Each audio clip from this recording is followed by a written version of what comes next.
வணக்கம். Welcome to கதை திரட்டு audio books.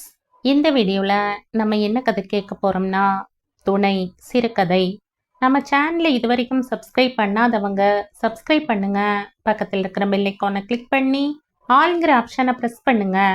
So that நான் போடுற கதைகளை உடனுக்குடனே நீங்கள் கேட்கலாம். வாங்க கதைக்குள்ளே போகலாம். வரதன் வந்து விட்டான். மாடிப்படியில் தேய்ந்த செருப்பின் கிரீச்சிடும் ஒலி அவனுடையதுதான். மகிமா சுவர் கடியாரத்தை பார்த்தாள். மணி 4. இனிமேல் எப்பொழுது சாப்பிட்டு எப்பொழுது கச்சேரிக்கு கிளம்பி? நீண்டதொரு பெருமூச்சுதான் அவளிடமிருந்து புறப்பட்டது. வரதன் கொஞ்ச காலமாக இப்படித்தான். முன்போல இல்லை. முன்போல என்றால் 7-8 வருடங்களுக்கு முன் இருந்தது போல. இப்பொழுதும் மகிமாவுக்கு நன்றாக நினைவிருக்கிறது வரதனை சந்தித்தது. மகிமாவின் கணவன் கார்த்திகேயன் இறந்து 5-6 மாதங்கள் இருக்கும். கணவனுடைய நிழலிலேயே வாழ்ந்து பழகிவிட்டவள் மகிமா. கார்த்திகேயன் மெல்லிசை குழு ஒன்று வைத்து நடத்தி கொண்டிருந்தான். அதில் பாட வந்தவள்தான் மகிமா. காதல் கல்யாணம்தான். ஆனால் எப்படி இந்த மனிதரை காதலித்தோம் என்பது இன்னமும் மகிமாவை பொறுத்த வரையில் ஆச்சரியமான விஷயமே. ஒருவேளை யாருமற்ற அனாதையாய் அன்று அவள் இருந்த காரணத்தினாலேயே இந்த காதல் தோன்றியிருக்கலாம். சினிமா, கடற்கரை என்று தேடி தேடி போய் இவர்கள் தங்களது காதலை வளர்த்து கொள்ளவில்லை. மாலை 6 மணிக்கு கிடைத்த பஸ்ஸை பிடித்து அருந்த செருப்பும் பறக்கும் முன்னெற்றி கூந்தலுமாய் கச்சேரி நடக்கும் கல்யாண மண்டபத்துக்கோ சபாவுக்கோ ஓடி வருவாள் மகிமா. இரவு இவள்தான் கடைசியாய் பஸ் ஏறுபவளாக இருக்கும். அப்பொழுதெல்லாம் கார்த்திகேயன் தான் பஸ் வரும் வரையில் துணை. காதல் வசனம் வேண்டாம், கரிசனமாய் ஓரிரு வார்த்தைகள் கூட கிடையாது. இன்னைக்கு அந்த இந்தி பாட்டை லதா மங்கேஷ்கர் கேட்டிருந்தா அவங்களுக்கு ஹார்ட் அட்டாக்கே வந்திருக்கும். அது என்ன, வாயில என்னத்தையோ அடக்கி வச்சிருக்கிற மாதிரி கொழ கொழன்னு பாடுற? வாயை திறந்து பாடினா முத்தா உதிர்ந்துடும். ஏய், இப்ப நான் என்ன சொல்லிட்டேன்னு கண்ணை கசக்கற? பணம் கொடுக்கறவன் சரக்கு சுத்தமா இல்லைன்னா சொல்ல மாட்டானா? இந்த அழற பிசினஸ் எல்லாம் நம்ம கிட்ட வச்சுக்காத. ஆமா, இப்படி சிடு செடுவென்றுதான் பேசுவான். இதே சிடுமூஞ்சித்தனமாகத்தான் அந்த கேள்வியையும் கேட்டான். ஏய், அம்மா அப்பா தான் இல்ல, சொந்தம்னு சொல்லிக்க உறவு மக்கா யாரும் இல்லையா? இல்ல, ஒரு ஆயா இருந்துச்சு, செத்து போச்சு.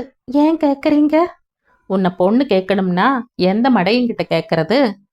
இப்படி கேட்டுத்தான் தனது மனசில் உள்ள விருப்பத்தை தெரிவித்தான் அவன். மகிமாவுக்கு பேச்சே எழும்பவில்லை. வாய் அடைத்து போய் நின்றாள்.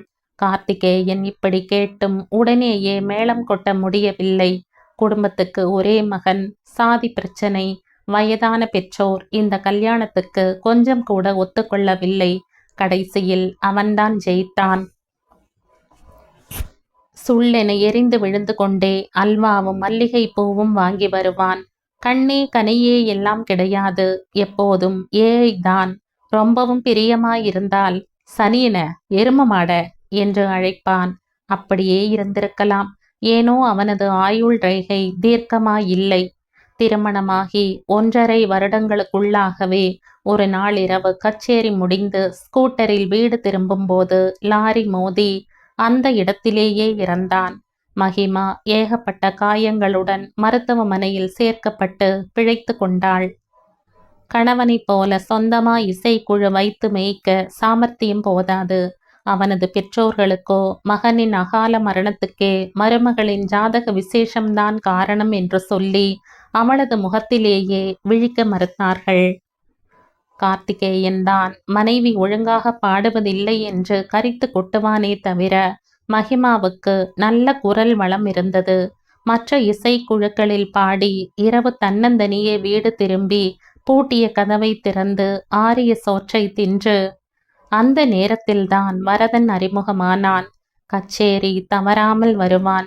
கடைசி வரையில் இருந்து அவளுடன் பேசிக்கொண்டே பஸ் நிறுத்தம் வரையில் வருவான். சில சமயங்களில் பேச்சு சுவாரஸ்யத்தில் அவளுடனேயே பஸ் ஏறி வீடு வரைக்கும் வந்ததும் உண்டு. எங்க இருக்கீங்க? என்ன வேலை பார்க்குறீங்க? இப்படி மகிமா கேட்கும் போதெல்லாம் வரதன் சிரித்து கொண்டே பதிலளிப்பான். இப்போதைக்கு தோ உங்க கூட வர்றேன். வேலை என்ன வேலை, பத்திரிக்கைக்கு ரிப்போர்ட்டரா இருக்கேன். நடுவுல ஊர்ல விவசாயம்னா ஓடுவேன். கொஞ்ச நாளைக்கு சினிமாவில் ப்ரொடக்ஷன் மேனேஜரா இருந்தேன். அப்புறம் ஒரு நாட்டிய குழுவோட அமெரிக்கா கனடான்னு 6 மாசம் சுத்திட்டு வந்தேன். கல்யாணம் ஆகலையா? இதற்கு மட்டும் அவன் உடனே பதில் அளிக்கவில்லை. சற்று யோசித்துவிட்டு நிதானமாக சொன்னான். கல்யாணம்னு செஞ்சுக்கல, ஆனா ஒருத்தியோட தொடர்புண்டு. அவளுக்கு புருஷன் இருக்கான். ஏதோ 2 பேரும் சிறு வயசுல பழகிட்டோம். இப்ப கூட அவ வரதா யாரையாச்சும் லவ் பண்றியானா சொல்லு, நானே பார்த்து கட்டி வச்சுடுறேன்னு தான் சொல்றா. எனக்கு தான் மனசு ஒத்துக்கல. அவங்கள ஒரு தடவை கச்சேரிக்கு அழைச்சிட்டு வாங்களேன் வரதன். ஐயோ கூடாது, ஏதோ சொல்றாளே தவிர உங்களை பார்த்த உடனேயே மனசுக்குள்ள கண்ணா பின்னான்னு எதையாவது நினைச்சுக்கிட்டு எங்கூட பேசாம இருந்துடுவா. எதுக்கு வீண் ரகள? எப்ப தெரியறதோ அப்ப தெரியட்டும் போதும். மகிமாவும் வற்புறுத்தவில்லை. தனிமை என்கிற நரகத்தில் இருந்து அவள் இப்பொழுதுதான் வெளியே வந்திருக்கிறாள். வெறுமே சோற்றை வடித்து மோரை ஊற்றி பிசைந்து தின்றவள் இப்பொழுதுதான் பிஞ்சு கத்திரிக்காயாய் பார்த்து வாங்குகிறாள். வரதனுக்கு கத்திரி பிஞ்சு பொரியல்னா ரொம்ப பிடிக்கும். எப்பொழுதும் அழுது வடியும் மங்கலான நிறப்புடவையை சுற்றி கொள்பவள் இப்பொழுதுதான் விதவிதமாய் அணியத் தொடங்கினாள். இன்னொருவருக்காக வாழ்வதில் உள்ள சுகம் தனிமரமாய் நிற்பதில் இல்லைதான். என்று முதல் வரதன் அந்த வீட்டின் நிரந்தர உறுப்பினன் ஆனான் என்பது கூட மகிமாவுக்கு நினைவில் இல்லை. அவளது கச்சேரி தேதிகள், எவ்வளவு ஊதியம், இது அத்தனையுமே வரதனின் மேற்பார்வையில்தான். மகிமாவும் மௌனமாய் இதற்கு வரவேற்பளித்தாள். நமக்குன்னு யார் இருக்காங்க? வரதன் மாதிரி ஒரு ஆம்பளை துணை இல்லைனா இந்த மாதிரி ராப்பகல் பார்க்காம மேடையில பாட முடியுமா? மனுஷங்கன்னா யாருக்குத்தான் குறை இல்ல? இல்ல, என்ன மாதிரி புருஷன் இல்லாத விதவிக்கு கல்யாணம் கட்டாத சின்ன வயசு மாப்பிள்ளை கிடைக்க போறானா? அவள் தன்னைத்தானே சமாதானப்படுத்தி கொண்டாள். 28 வயது வரை தனிமையை அனுபவித்தவளுக்கு கூட சேர்ந்து சாப்பிட, தான் பாடும் பாடலில் உள்ள குறை நிறைகளை எடுத்து சொல்ல, தன்னுடன் கோவிலுக்கும் சினிமாவுக்கும் வர, இரவு நேரங்களில் இழுத்து அணைத்து கொள்ள ஓர் ஆண் துணை அவசியமாக இருந்ததினால் வரதனின் ரிஷி மூலம் நதி மூலத்தை பற்றி அதிகம் கண்டு கொள்ளாமல் இருந்தாள். ஆனால் வரதனோ சகலத்துக்கும் இவளையே நம்பியிருக்க தொடங்கிவிட்டான். தானும் உழைத்து 4 காசு தன் பங்குக்கு சம்பாதிக்க வேண்டும் என்பதையே மறந்துவிட்டான். மகி, இந்த தடவை நான் ஊருக்கு போகல. அப்பாவுக்கு நிலத்துல ஒண்டியா பாடுபட முடியல. அம்மாவுக்கு 15 நாளா காய்ச்சலாம். ஒரு தடவை வந்து பார்த்துட்டு போக கூடாதாடா மகனேன்னு அழுது புலம்பி லெட்டர் போட்டிருக்காரு அப்பா. பாவம், நீங்க போய் பார்க்கத்தாங்க வேணும். அவங்களுக்கும் வேற யார் இருக்காங்க? போலாம் மகி. அங்க அம்மாவுக்கு வைத்திய செலவு, வீட்டில் சாப்பாட்டுக்கே கஷ்டம்னு அப்பாவோட கடுதாசியில இருந்து தெரிஞ்சிட்டேன். இது எல்லாத்துக்கும் எவ்வளவு வேண்டி இருக்கும்? ஒரு 2000ஆவது தேவை இருக்காதா? எனக்கு போக வர ரயில் சார்ஜ் 300 ரூபாய், அதை சேர்க்க மறந்துட்டேன். மகிமா நிறைந்த மனசுடன் எடுத்து தருவாள். தவிர வரதனின் அப்பாவுக்கு பிடிக்குமே என்று மிக்சர், முறுக்கு, சுருட்டு, அம்மாவுக்கு பாலில் கலக்கி குடிக்க ஹார்லிக்ஸ், வைட்டமின் மருந்துகள், புடவை, ரவைக்கை துணிகள். சம்பாதிப்பது எதற்காக? சந்தோஷமாக இருப்பதற்காகத்தானே. என்னை பெத்தவங்க இருந்தா இதையெல்லாம் அவங்களுக்கு நான் செய்ய மாட்டேனா? வரதன் ஆரம்பத்தில் தனக்கு சமயத்தில் கை கொடுத்த மகிமாவை தலையில் தூக்கி வைத்து கொள்ளாத குறையாகத்தான் கொண்டாடினான். மகிமா, என்னங்க? அவளை பார்த்து ரொம்ப நாளாச்சு. எவள? என்ன மகி, தெரியாதது போல கேட்குற? அவதான். நான் தான் எல்லாத்தையும் உங்ககிட்ட சொல்லியிருக்கனே. ஓ, அவங்களா? சொல்லுங்க. இல்ல, நீ எப்பவும் போல அக்கறையோட கேட்கல. உனக்கு இப்பெல்லாம் அவளை பத்தி பேசினாலே பிடிக்கிறதில்ல. உனக்கு பொறாம வந்துடுச்சு. எனக்கா?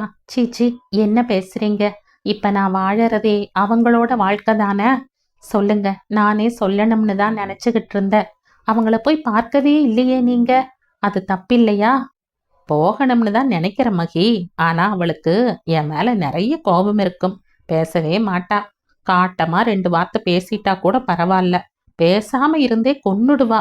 அவ ரொம்ப படிச்சவ, விவேகி, நல்ல வசதியான வாழ்க்கை வாழறவ. எனக்காக எத்தனையோ தியாகம் எல்லாம் செஞ்சவ. இத்தனை நாள் வரைக்கும் கூட எனக்கு அவ ஞாபகம் வரல மகி. உண்மையை சொல்லப்போனா நீ என்ன அப்படி வச்சிருக்க. நேத்து நீ புது கொலுசு எடுத்து மாட்டிட்டியா? அப்பதான் எனக்கு சுருக்குன்னது. பாவம் அவ. அவளுக்கும் கொலுசுன்னா ரொம்ப இஷ்டம். இத்தனை நாளும் அவ தான் எனக்கு செஞ்சிருக்காளே தவிர நான் அவளுக்காக எதுவுமே செஞ்சதில்லை. அப்படி இருக்கக்கூடாது வரதா. உங்களுக்கும் அன்பு இருக்குங்கிறத நீங்க எப்படியாவது அவங்களுக்கு காட்டியே தீரணும். இப்ப என்ன, வேற கொலுசு நான் வாங்கிக்கிறேன். இந்த கொலுசை அவங்களுக்கு கொண்டு போய் கொடுங்க. உனக்கு தான் எவ்வளவு நல்ல மனசு மகிமா. வரதன் அவளை வாரி அணைத்து உச்சி முகர்வான். அவளோ இந்த ஒன்றுக்காக எதை வேண்டுமானாலும் வாரி தரலாம் என்கிற நினைப்புடன் கரைந்தே போவாள். ஒரு முறை வெளியூர் கச்சேரி முடிந்து வீடு திரும்பி கசங்கிய புடவைகளை லாண்டரியில் இஸ்திரி போட வரதனிடம் கொடுத்த மகிமா 1 மாதத்துக்கு பிறகு பீரோவை சல்லடை போட்டு அலசிவிட்டு வரதனிடம் பதற்றத்துடன் கூறினாள். வரதா, அன்னைக்கு மதுரை ட்ரிப் முடிஞ்சு புடவைங்களை இஸ்திரி போட கொடுத்தோம் இல்ல, அதுல வெள்ளையில ரோஸ் கலர் பார்டர் போட்ட மைசூர் சில்க் புடவையையும் கொடுத்திருந்த. இப்ப அதை காணோம். வாங்கி வைக்கிறப்ப எண்ணித்தானே வாங்கி வச்சீங்க? எது அந்த வெள்ளையில உடம்பெல்லாம் சின்ன சின்னதா ரோஸ் பூ போட்டு? அதேதான். அது நான் ரொம்ப ஆசையா வாங்கிட்டது. உங்ககிட்ட அப்புறம் சொல்லிக்கலாம்னு இருந்த மகிமா. அவளுக்கு பிறந்த நாள் வந்தது. அன்னைக்குன்னு பார்த்து நாம மதுரையில இருந்தோம். இது அவகிட்ட சொன்னா கோவிச்சுப்பா. அதனால கண்டிப்பா பிறந்த நாளுக்கு வரேன்னு போய் சொல்லிட்டேன். அப்புறம் இங்க வந்த பிறகுதான் ரொம்பவும் மனவேதனையா போயிடுச்சு. அவளுக்கும் பட்டுப்புடவையெல்லாம் பிடிக்காது. இந்த மாதிரி சில்க் புடவை, அதுவும் வெள்ளைன்னா ரொம்ப இஷ்டம். அதான் உன்னை கேட்காமையே. தப்புதான், மன்னிச்சிடு மகிமா. எப்போதும் போல இதை சுலபமாய் ஒதுக்க முடியவில்லை. அவளையும் அறியாமலேயே கண்ணில் நீர் திரையிட்டது. இப்போது 1 மாதத்துக்கு முன் புதிதாய் ஒரு குண்டை தூக்கி வீசினான். மகிமா, அம்மாவும் அப்பாவும் ஊர்ல ஒரு பொண்ணை பார்த்து வச்சிருக்காங்களாம். அவங்க கண்ணை மூடுறதுக்குள்ள எனக்கு ஒரு கல்யாணத்தை செஞ்சு பார்க்கணுமாம். லெட்டர் பாரு. இவங்க கிட்ட நான் என்ன சொல்லி புரிய வைக்கிறதுனே தெரியல. எனக்கு கல்யாணத்திலேயே இஷ்டமில்லைன்னு சொல்லிடுங்களேன் வரதன். நான் சொல்லாமையா இருப்பேன்? இத்தனை நாளும் அதை சொல்லித்தான் சமாளிச்சிட்டு இருந்த. இப்ப அவங்க தங்களுக்கு வயசாயிடுச்சுங்கிறத சொல்லி காட்டி என்னை மடக்கி போட பாக்குறாங்க. நீயாவது என்ன புரிஞ்சுப்ப? ஒரு கல்யாணம் இல்ல, நான் 100 கல்யாணம் செஞ்சிட்டாலும் மனசு மாற மாட்டேன்னு உனக்கு தெரியும். அவளுக்கு இதெல்லாம் தெரியாது. தாட் பூட்னு இங்கிலீஷ்ல கத்துவா. அதை நினைச்சாதான் எனக்கு பயமா இருக்கு. உங்க அப்பா கிட்ட எனக்கு இன்னும் நிரந்தர வருமானம் இல்ல, ஒரு கல்யாணத்தை பண்ணிட்டு எப்படி அவளையும் சேர்த்து சமாளிப்பேன்னு கேட்க வேண்டியது தானே. அவரெல்லாம் அந்த கால மனுஷர் மகிமா. பேசாம ஊரோட கிடந்து விவசாயத்தை கவனிச்சுட்டு பொண்டாட்டிய காப்பாத்துடான்னு சொல்லிடுவாரு. அவருக்கு என் பிரச்சனை எங்க தெரியும்? ஒவ்வொரு தடவை ஊருக்கு போறப்பவும் அம்மாவுக்கு பட்டுப்புடவை, அவருக்கு ஃபாரின் சுருட்டு எல்லாம் வாங்கிட்டு போறேன்னுல. சரி, பையன் ரொம்ப தான் நல்லா இருக்கான்னு நினைச்சிட்டு இருக்காரு. ஆனாலும் இது சரியில்லை. நாக்கு நுனி வரையில் வந்த வார்த்தைகளை எச்சிலை கூட்டி விழுங்கி கொண்டாள் மகிமா. வரதன் புலம்பிக் கொண்டே பெண்ணை போய் பார்த்து விட்டு வந்தான். பெண் கருப்புதான், சரியான நாட்டுக்கட்டை என்று சொல்லிக்கொண்டே மகிமாவின் செலவில் தாலி கொடியும் கூரை சேலையும் வாங்கி கொண்டான். பத்திரிகை அச்சடிக்க கொடுத்தான். மகிமா யோசித்து யோசித்து அன்றுதான் ஒரு முடிவுக்கு வந்திருந்தாள். நேரம் ஆயிடுச்சு மகிமா. வீட்டில் பெண்டாட்டி பிடுங்கல் தாங்கல. பொண்ணை கொண்டு வந்து விட்ட சாக்குல பொண்ணை பெத்தவன் பட்டணம் பார்க்கணும்னு இங்கேயே டேரா போட்டுட்டான். அதான் சரி, கிளம்பலாமா? பேசிக்கொண்டே போனவன் அப்போதுதான் சோஃபாவில் உட்கார்ந்திருந்த அந்த கிழ தம்பதியரை பார்த்தான். பெரியவருக்கு 70 வயது இருக்கும். மடிப்பு கலையாத சட்டையும் வெள்ளை வேட்டியுமாய். கிழவிக்கு 65 சொல்லலாம். எளிமையான புது கருக்கு அழியாத நூல் புடவையும் மங்களகரமான மஞ்சள் குங்குமமுமாய். யார் இவங்க மகிமா? இவங்க தான் இனிமே என்னோட அம்மா அப்பா. முதியோர் இல்லத்துல பெத்த குழந்தைகளால உதாசீனப்படுத்தப்பட்டு அடைக்கலம் புகுந்தவங்க. இத்தனை வயசுக்கு மேல நான் கல்யாணம் செஞ்சுட்டு ஒரு துணையை தேடிக்க முடியாது. அப்படியே வர துணையும் நிரந்தரமா இருக்குமாங்கிறது சந்தேகம். அனாதை விடுதியில இருந்து குழந்தைகளை எடுத்து வளர்க்கலாம். ஆனா அதுங்களை தனியா விட்டுட்டு கச்சேரிக்கு போயிட்டு இருக்க முடியாது. அவங்களை நல்ல முறையில் வளர்க்கவும் ஒரு துணை வேணும். அதான் இப்படி. இதுவரைக்கும் யார் யாருக்காகவோ என் பணம் செலவழிஞ்சிட்டு இருந்தது. இப்பதான் எனக்காக என் பணத்துல நல்ல துணையை விலை கொடுத்து வாங்கியிருக்கேன். அவளது குரலில் இருந்த தெளிவு நிஜமான துணையில் கிடைத்தது என்பது சொல்லாமலே தெரிய, வரதனின் தேய்ந்த செருப்பு ஓசை மெல்ல மெல்ல மாடிப்படிகளில் கரைந்து போனது.